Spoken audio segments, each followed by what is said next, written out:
تو اس قاعدے کے مطابق جب ہم نے ان تینوں الفاظ کو وقف میں پڑھا تو ان تینوں الفاظ کے آخری حروف پر جو تشدید ہے اسے پڑھا اور بقیہ جو علامات ہیں انہیں نہیں پڑھا۔ یہ والا جو قاعدہ ہے یہ آپ نے کلاس نمبر 16 میں پڑھا تھا۔ کھڑا زبر، حروف مدہ اور ساکن حرف وقف میں تبدیل نہیں ہوتے۔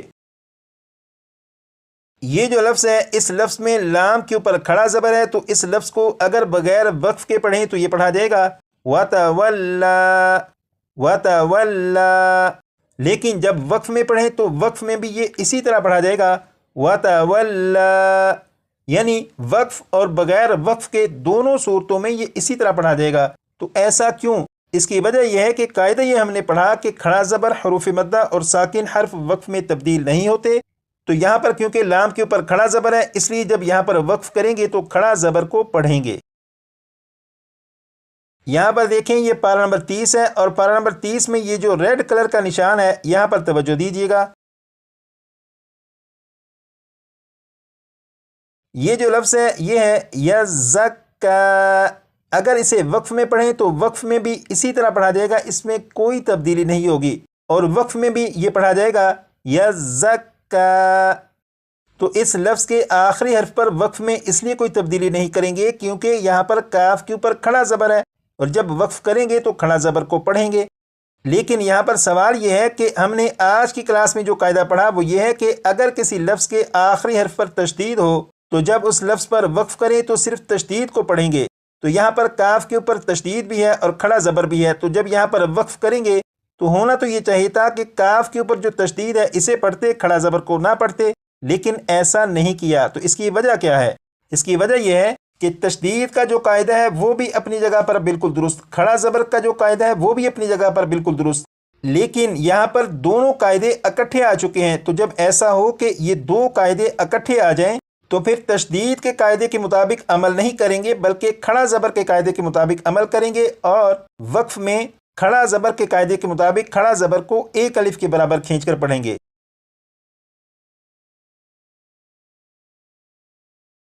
اب یہاں پر دیکھیں یہ قاعدہ آپ نے کلاس نمبر 15 میں پڑھا تھا، اگر کسی لفظ کے آخری حرف پر دو زبر ہوں تو انہیں وقف میں الف سے بدل دیں گے۔ جیسے یہاں پر آپ دیکھیں یہ جو لفظ ہے یہ ہے الفافن، یہاں پر فا کے اوپر دو زبر ہیں، تو جب یہاں پر وقف کریں گے تو دو زبر کو الف سے بدل دیں گے، اور یہ جو لفظ ہے الفافن، یہ الفافن نہیں پڑھا جائے گا بلکہ وقف میں یہ پڑھا جائے گا الفافا۔ اب یہاں پر دیکھیں یہ ہے پارہ نمبر 30، اور یہاں پر یہ جو بلو کلر کے نشان ہیں ان پر توجہ دیجیے گا۔ یہ جو لفظ ہے یہ ہے صبن، صبن، وقف میں اسے پڑھیں گے صبا، صبا، یعنی دو زبر کو الف سے بدل کر۔ یہاں پر ایک سوال یہ ہے کہ یہاں پر با کے اوپر تشدید بھی ہے اور با کے اوپر دو زبر بھی ہیں، اور آج کی کلاس میں تشدید کا جو قاعدہ ہم نے پڑھا وہ یہ تھا کہ اگر کسی لفظ کے آخری حرف پر تشدید ہو تو جب اس لفظ پر وقف کریں گے تو صرف تشدید کو پڑھیں گے۔ تو یہاں پر جب ہم نے وقف کرنا تھا تو ہونا تو یہ چاہیے تھا کہ یہاں پر جو با ہے، با کے اوپر جو تشدید ہے یہ تشدید کو تو پڑھتے، لیکن با کے اوپر جو دو زبر ہیں انہیں نہیں پڑھنا چاہیے تھا، لیکن ہم نے ایسا نہیں کیا۔ تو اس کی وجہ یہ ہے کہ تشدید کا اپنا قاعدہ اور دو زبر کا اپنا قاعدہ ہے، تو جب یہ دونوں قاعدے اکٹھے آ جائیں تو ان دونوں میں سے جو دو زبر کا قاعدہ ہے اس قاعدے کے مطابق پڑھیں گے، اور یہ جو لفظ ہے صبن، وقف میں سے صبا پڑھیں گے، اور یہ پورے قرآن پاک میں اسی طرح سے ہوگا کہ اگر تشدید اور دو زبر کا قاعدہ اکٹھا آ جائے تو دو زبر کے قاعدے کے مطابق عمل کریں گے۔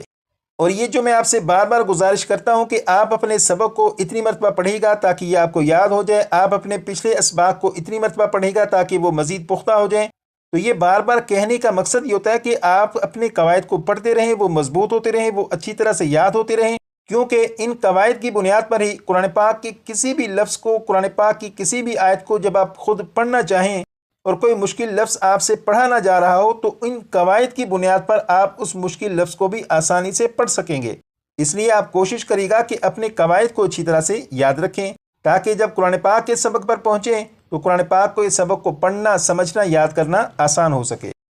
تو آج کی کلاس میں یہ جو سبق پڑھا اس سبق کو کم از کم 25 سے 30 مرتبہ پڑھ لیجیے گا تاکہ یہ بھی آپ کو یاد ہو سکے۔ اور آپ نے اب تک وقف کے جتنے قاعدے پڑھے انہیں کلاس کے آخر میں لگا دیتا ہوں تاکہ آپ ان کی بھی دہرائی کر سکیں۔